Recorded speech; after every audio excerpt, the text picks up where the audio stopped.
我这昨天啊，花500块钱买了一个二手真皮沙发。哦，我在里面打卫生的时候啊，摸出来一块银元。哦，你赶紧帮忙给我看看，到底是真的假的？哇塞，你这个银元可不是一块普通的银元，这是民国军阀币5钞。真假的话，我看完全没啥问题。这搁着盒子看，一眼开门。你看壁面压力十足，而且壁面有流通痕迹，状态还是不错的。只可惜啊，皮盒没给分，给分的话还是挺喜欢人的。你这500块钱买一个二手沙发，超值啊，相当于是买一赠一了。咦，别提了，那沙发买的有点亏。咋了？当时看的时候啊，颜色挺好看的。搬回家之后啊，和家装修不搭。因为时间长了，有的沙发皮都裂开了。哎呀，这个说实话啊，毕竟你买来沙发是二手的，二手的东西啊，基本上都是别人淘汰下来的。如果没点质量问题，你想想，既然是真皮，别人不可能500块钱便宜卖给你。如果实在和家里装修风格搭不上，你再到手卖了，估计也赔不了啥钱。我花500块钱买回来了吧？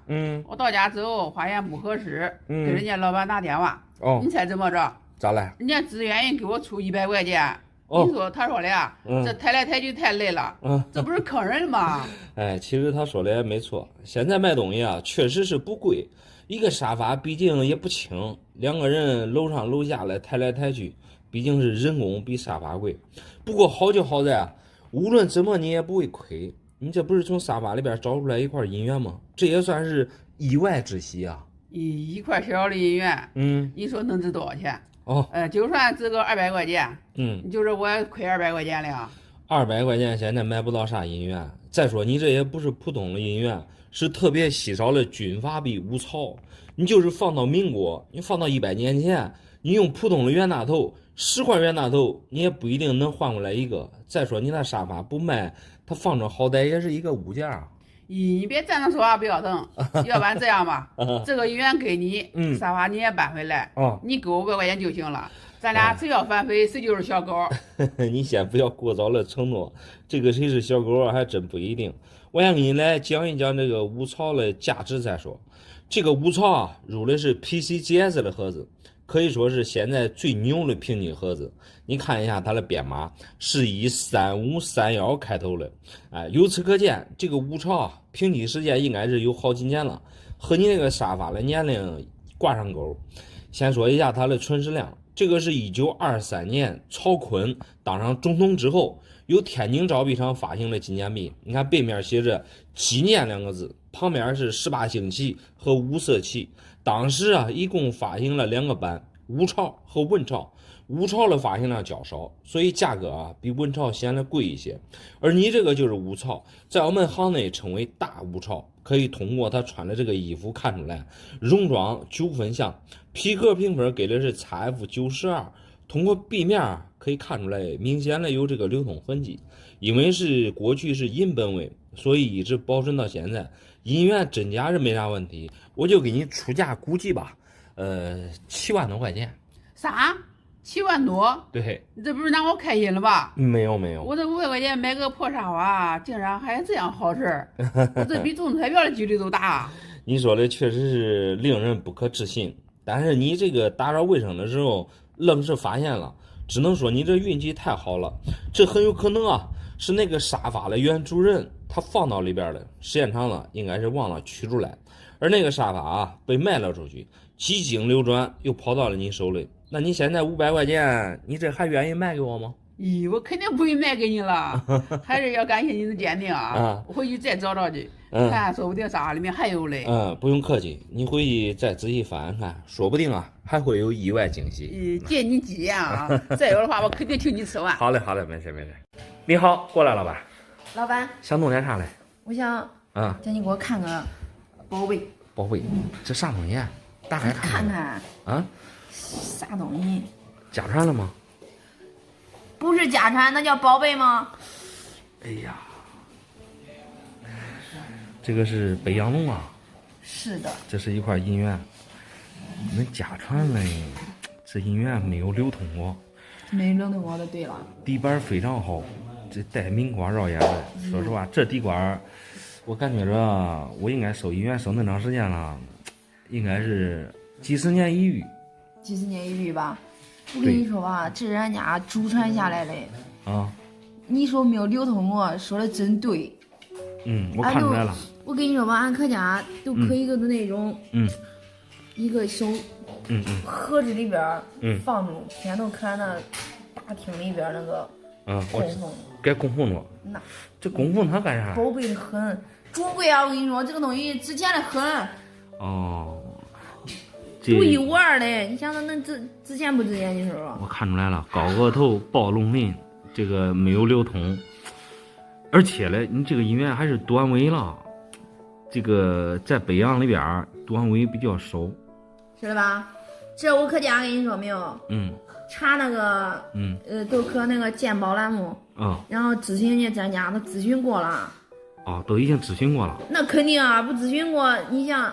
那咱管知道这都贵啊，是不是？那人家专家咋说的呀？人家专家说了，品相好得很，然后各个方面都好，然后还是独一无二的，找不着第二块像俺这种。独一无二，找不到第二块的这种北洋。对，几十万。几十万那是不可能的。我想跟你说说吧，你这块姻缘确实没有流通过。底板刚才我说的 AU 底板全深达，你看每一个字口。包括满纹，包括这个内齿，包括它转珠，还有后边的龙鳞，确实没有磨损。这个北洋龙啊，一般都要看龙鳞，因为流通过的龙鳞用手摸了，它都基本上龙鳞都不存在了。你这个龙鳞粒粒饱满，而且确实没有流通。包浆也只是一层浅浅的包浆。这块在那家供奉着，就像你说的，可能有点夸张哈。夸张啥？正儿八经的。我都直接给你一步到位，给你也不玩虚的，也不说其他的，就像你这块北洋龙，没有戳，全身打，满龙鳞，高个头，一块给你2万5吧。2万多？对，2万多。那你这给不中吧？高还低呀？太低了吧！我跟你说，刚刚我都跟你说了，人家都估了，得几十万呀！你只给我2万多吗？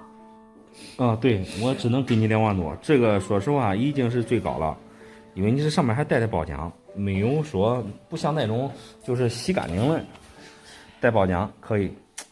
2万多块钱就是2万多的东西，你高了说实话也卖不了。就像那专家，我跟你说，他就是胡扯。几十万是胡扯，不可能的。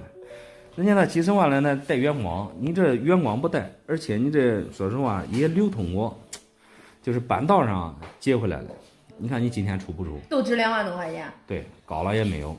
就像你说的，在家里供奉着，说实话有点太夸张，明白吗？值2万多，那也中。那也中，我卖给你们，叫你捡个漏吧。叫我捡漏。我跟你说吧，俺哥也想要。俺哥也想要嘞，然后我回家，我赖回来的，给俺妈给俺爸俺妈说说，给他3000块钱，赖回来的，俺哥都不知道。3000块钱，你卖2万多还能啥去？卖给你。可以，不赖，就点吧。我跟你说，好得很，还可以，吧？不亏。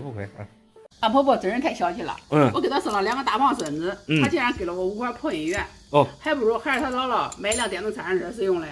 你这是典型的攀比啊！其实婆婆也是妈，送给你这5块姻缘，对你对孩子都不差。其实你这5块姻缘不叫破，这种包浆是一眼开门的大老黑包浆，姻缘越黑越值钱。况且啊，你这里边还有一块状态不错的北洋龙，我认为啊，比电动3轮划算多了，只是你不懂罢了。我确实是不懂啊，但是我妈懂啊。我妈说看着这姻缘像假嘞。真正的姻缘哪有那黑嘞？这黑不溜秋嘞。我好奇的问一下，恁妈是做啥工作的？俺妈是搞农业的，我们东西可多了。我先声明一下啊，我没有看不起农民的意思。农村人一辈子面朝黄土背朝天，他们压根儿就看不懂姻缘的真假。俗话说得好，术业有专攻。像这种姻缘的包浆，它是姻缘长时间氧化形成的，短时间内也形不成这种大老黑包浆。包浆你仔细看一下，不薄不厚，看着正舒服。你说的是真的，那就真的吧。关键是俺妈说了，这姻缘都是真的，她也不值啥钱啊。这好歹我给他家生了2个大胖孙子，对咱们家也是有很大贡献的。我妈说无论如何也得奖励我5000块钱。不然我娘家的面子也挂不住。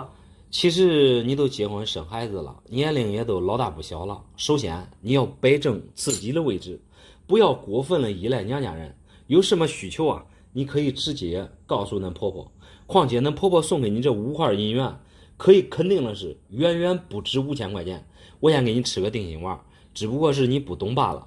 先说里边这一个最值钱的北洋龙，这么板正的这个包浆，你真是现实生活当中去找，还真告诉你未必轻易找得到。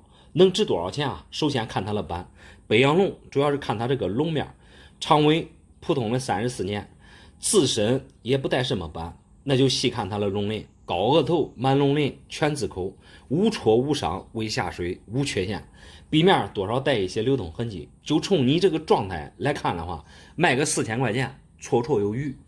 像你说的那么好，这神秘兮兮的，我才值4000块钱，听得我还以为能值几十万嘞。我们个人家里边收藏的银元啊，一块能卖4000，已经很了不得了。你要懂得知足。刚才还说你无论如何也要奖励你5000嘞，这一块都能卖4000，这一次恁娘家人的面子有了吧？主要是还是婆婆没有提前告诉我值那么多钱。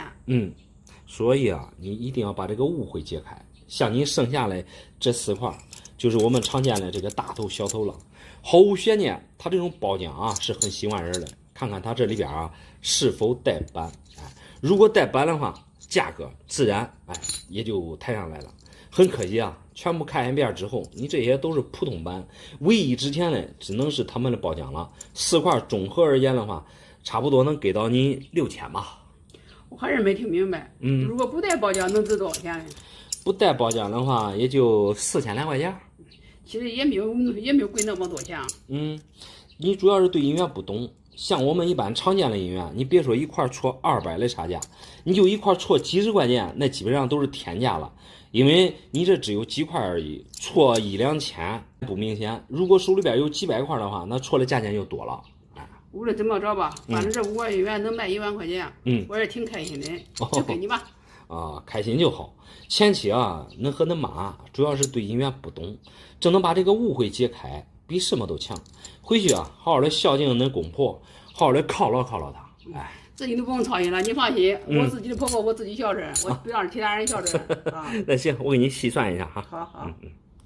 老板，朋友送我一块银元，我这一看，这壁面有点发黄，这该不会是黄金吧？这叶子发财了这完全是你想多了，你这个是大富1两的银元，过去根本就没有发现过黄金啊！你这上面泛黄，可能是氧化了。这银元看着不太自然，哪来的？咱朋友跟我办事送给我的。说起来，这个朋友是实在，就帮他修下水道，他好横了送我一块银元。那你这个年纪轻轻的修下水道，应该是举手之劳。按理说送给你这样的银元，如果是真币的话，确实有点大材小用了。我这仔细看了看，你这大幅泛黄的地方还不是包浆，因为银元泛黄在我们行内称之为黄油彩，而你这个很明显不是啊。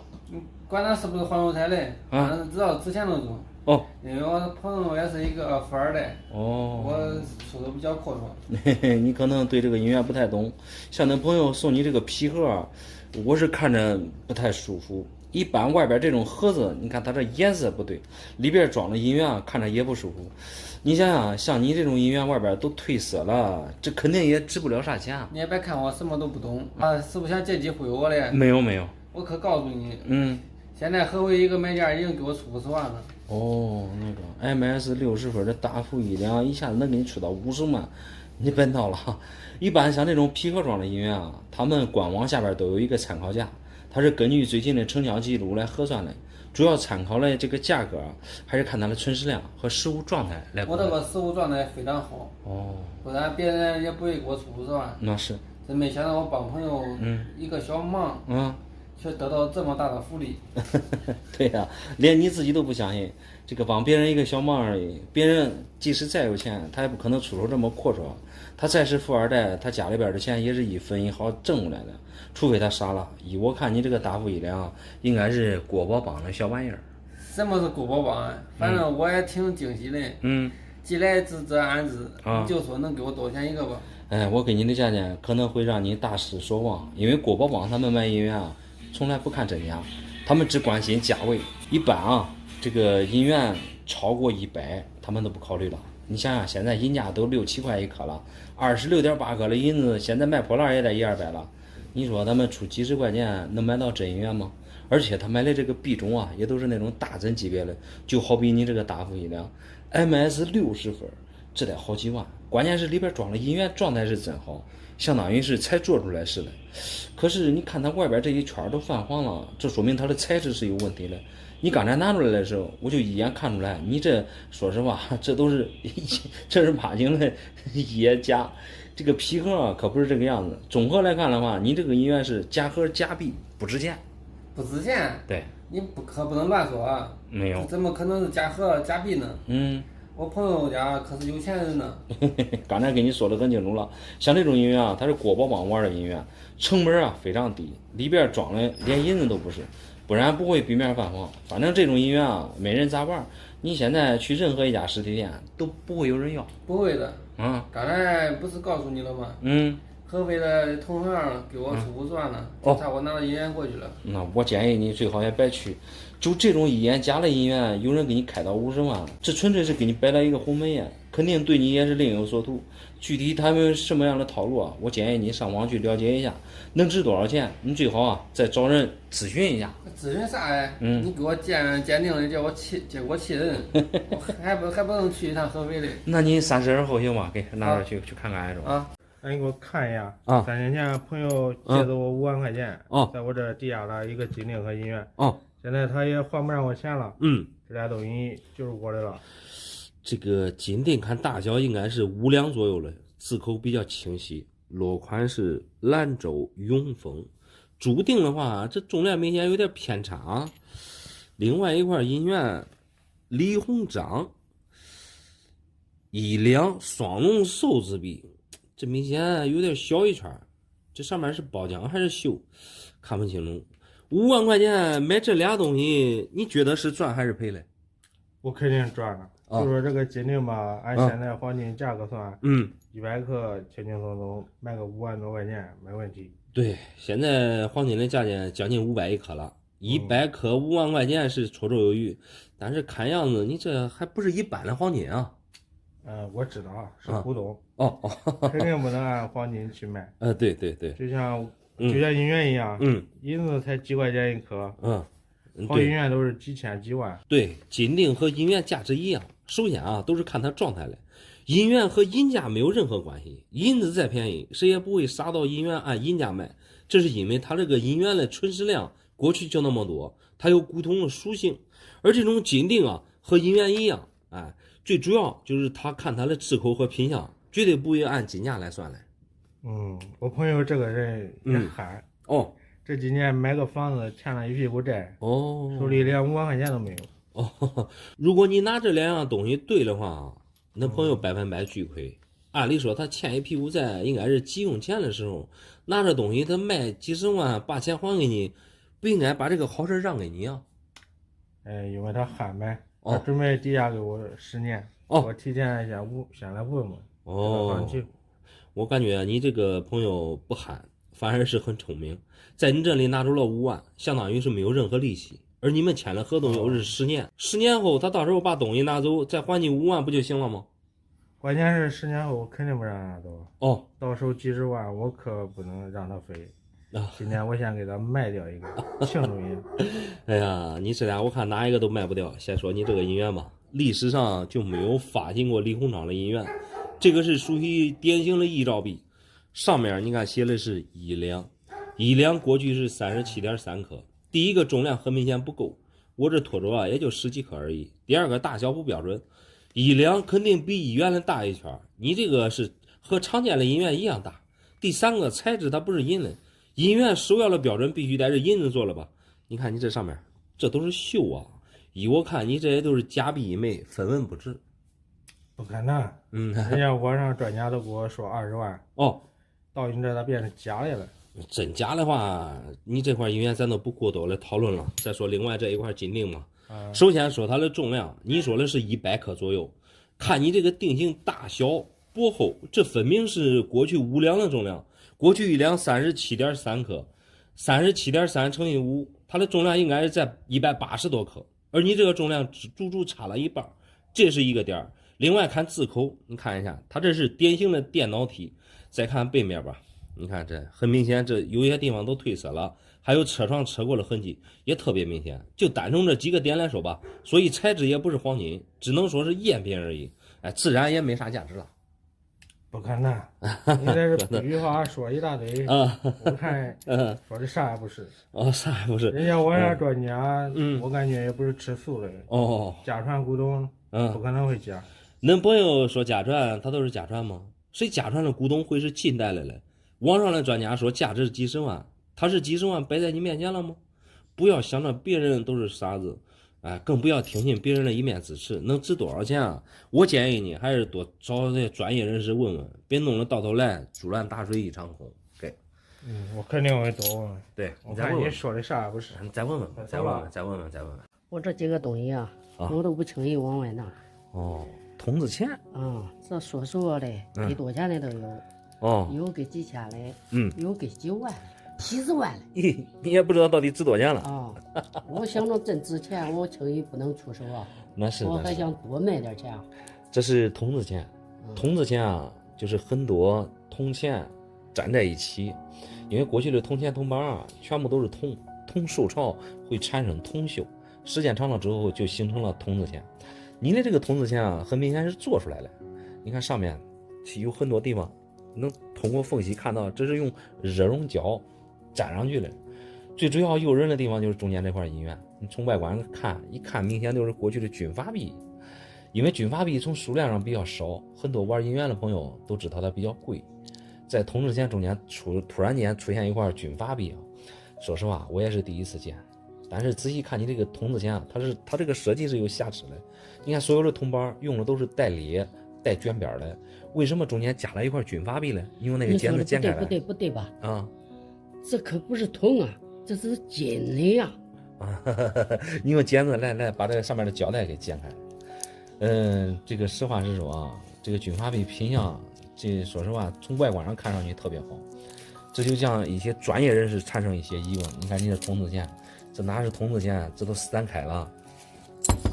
你看这，这都是热熔胶粘上去的，知道吧？这银元上印这个人他叫曹锟，是继袁世凯之后民国的第5任大总统。背面显示的是这个18星旗和5色旗交叉，上面是宪法成立纪念这几个字这说明当时这个立宪成功，为立宪而特别铸造的纪念币。因为当时的发行量十分有限，据统计不会超过100枚。是现有军阀币里边的高端币。就因为它的存世量比较少，所以很多次拍卖会上都拍出了高价。就拿你现在这个品相，不亚于拍卖级别的，少说也能卖个100-200 W 之巨。但是我要告诉你，你不要高兴的太早。你这块是纯正的真银假币，上面的包浆全是化学反映出来的，壁面、边齿，这都是一眼假。就你刚才说那么多，我就想问问，这个铜子钱在哪弄的？在哪弄的？我2个手镯。一对手镯，一个大的，一个小的。那一只，青爷，找那一只手镯换的。算是换了。那个手镯大概能值多少钱？2万多块钱呗。1-2万块钱你感觉你自己捡个漏是这意思是吧？是呀，你也都给我出了几十万了。我明白了。就你刚才说那么多今天我想在这里告诉你的是，现在是网络时代，千万不要抱着捡漏的心态，想着以超低的价格去弯道超车，想着能以小博大。你仔细想想，你所有能想到的一切，别人难道都想不到吗？正是别人看了你这个小心思，才会做出来这样的骗局。这我叫你也来看了呀，来看我知道。他给我几十万，给我50万。那为什么不卖呢？卖，我想多卖点钱了呀。他给我50万，我想往100万了。你看你这都是卷边的，全是烂的。这个是值个贵的，然后这都不值钱的，这骗局。这金不才值钱的吗？这不是金，这你看跟你的金手镯比比。你这讲的摘了有脏东西了吗？看来你这啥都不懂。我最后奉劝你一句不懂多看多学习，千万不要想着乱捡漏。你这啥都不懂，你都管买，我掏2万块钱去买这个，你不是开玩笑了，不是搞笑了吗？那你说你管给我多少钱？我给你200块钱一趟管。那你跟人家出来太远了，你也给我50万，你给我200块钱。那你还留着吧，还留着，我这要不要？我感觉你这通知钱就是搞笑的，你这还留着吧，你再看，到时候看别人看能不能再给你一个金手镯，能不能再换个金手镯再说吧，好吧？我还想多换几个手镯嘞。那你再放吧。那我还放。我看见同少年再给我50万，我都出手。可以，给你50万你都出手，可以，等着吧。听说这黄金涨价了啊！我这里有2块金疙瘩，你帮我看一下，大概有1斤重，你帮我看能不能自己换。黄金价格最近确实挺贵的，1克的话差不多有400、700吧。你拿过来了，这俩确实有点像黄金疙瘩，2个造型你看都有底座，这上面看起来就像一个小山丘似的。说实话，这重量有点轻飘啊，我这有点不明白，你这有1斤重，为什么张口就要1万块钱呢？那我也想多卖点钱啊。我去那黄金回收店，他们说这是文玩，让我来找你们收银员的。其实他们说的没错，你这俩金疙瘩是有问题的。一般按照他们回收黄金的经验啊，只要你拿的是黄金，无论是啥，只要含金量没问题，这个价格啊，只要谈好，他们通通都是回收的。这东西我也看了，这俩金疙瘩我也要不了。你先别着急给我了啊！我实话跟你说吧，这金疙瘩是我朋友的。他欠我1万块钱，一直没还。我趁他不注意的时候偷拿出来了。想着能卖点钱。把我那1万块钱给扣下来。那听你这样说的话，这东西无论是不是黄金，你这悄悄给他卖了不太合适啊。首先，你这趁人不备，拿别人的东西视为窃。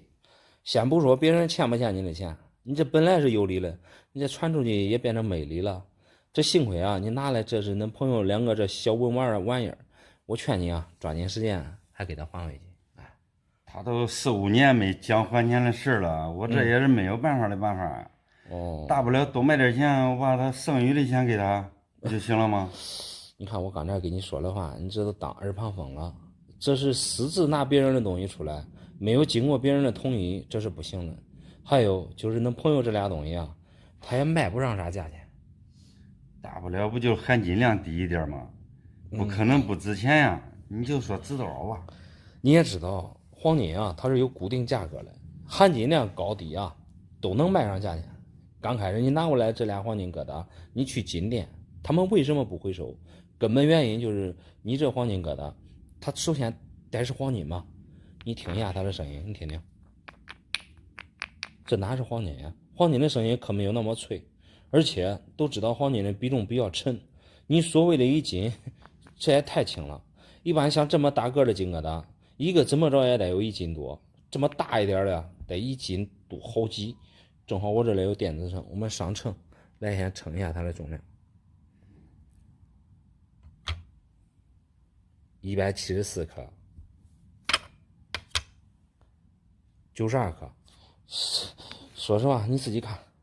2个加一块，它们的重量自然没有1斤重啊。2个加一块，这才半斤。这1斤的重量是我约摸嘞。你就告诉我能值多少钱嘛？这幸亏不是黄金，如果是黄金的话，你光靠自己感觉是不行的。你看俺的电子秤，这都精确到0.01，一个普通的小文玩，你说我能给多少钱？它既然不是黄金，对吧？大概也就几十块钱吧。几十块钱？对。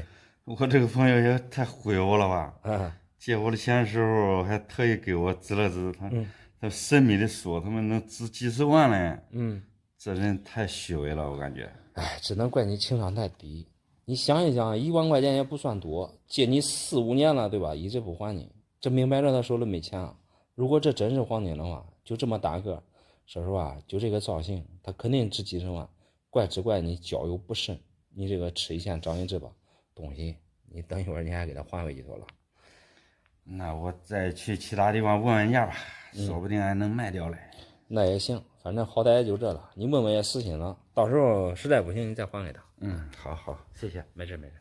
来，老板，你这收古董不收？收。祖传的聚宝盆啊，正儿八经的纯银得5、60斤。哎呀，重量确实够沉的，50斤绝对是有。如果这是纯金属材质的，重量会更重。这里边竟然还有图案，几个孩童在戏水，看着这盆的工艺啊，我感觉应该是不老。你说这是恁家里边祖传的，这话何出此言？何出此言？我实话实说吧，这个纯银的大鱼缸啊，是我老丈人养鱼用的，在他家里啊，传承几代人了。要不是今天手续费嘛，我咋着都不会变现。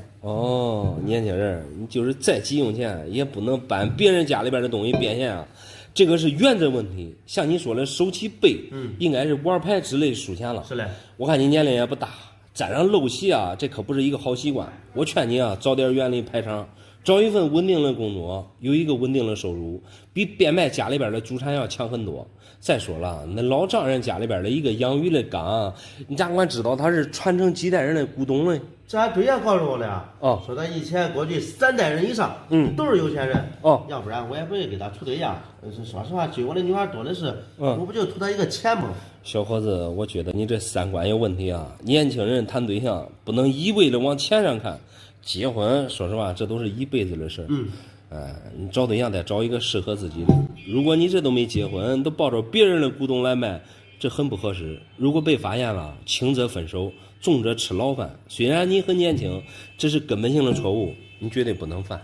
你这话说的有点严重了。昨天我们结了婚，不然今天也不会抱着这个古董出来应急。我现在就是手头有点紧，等我以后发达了，我会10倍100倍的奉还。10倍100倍奉还，你这话说的确实很好听。我就给你举个最简单的例子，如果这50斤是银子的话，还值不少钱嘞。你现在一颗银子也便宜，6块钱一颗吧，5、6、3千，3、5、15万。如果按古董价钱就更贵了，因为古董的价值远远要高于这个银子本身。你银子啥时候买都有，而古董啊，说不定传世了就那么几件。对，我觉得啊，你这还是跟那老丈人商量一下为好。不用商量，刚才就告诉你了，10年河东，10年河西。现在我是运气不好，不等于以后我没有发展的机会啊。你就告诉我这个聚宝盆能值多少钱吧？哎呀，没有经过别人的同意，你擅自抱着别人的东西出来，所以这个聚宝盆你不懂也很正常。我给你简单的来讲一下这个盆。首先，它这个材质不是银的，我们玩一辈子这个金银了，是不是银子还一眼能看出来嘞。外面虽然说是白色的，但是并不是银的。敲一下，你可以听一下它的声音，这很明显啊，这都是瓷的，和我们家里边和面那个盆材质一样。另外也不是什么古董，没有一丁点这个老气。你包括它上面这个花纹以及盆中央的这个彩绘，这很明显啊，这都是烧制而成的。经过我这简单的一番讲解，你这很明显这都是现代的东西而已，大概价值也就是一顿饭钱而已，300、500块钱的价值吧。老板，你这叽里咣当的说的是啥呀？啥家伙不是银的，啥家伙不是古董啊？那照你这样说的话，如果说吃了，难道还真能摔碎？小伙子，我刚才跟你说了已经很清楚了。如果是银的，它100%摔不碎。那是，是瓷的，绝对是能摔碎，因为它这个材质它就是瓷的。你看外边在烧制的时候，它只不过是刷了一层类似于银子的这个金属漆而已。你这不小心啊，你摔到地上，它肯定是会摔碎的。你要是不信，咱俩就打一个赌，你现在抱着往地上一摔，100%它都会碎。啥？你说的啥家伙啊？我几十万的古董我摔碎。我的意思是啥意思吧？让你抱的时候你小心一点，别回来一不小心一失手，它绝对是能摔碎的。我看你还啥也不懂，我肯定得小心一点，我得揣怀了这贵重的东西，然后我就卖给金店吧。好，你算算也行。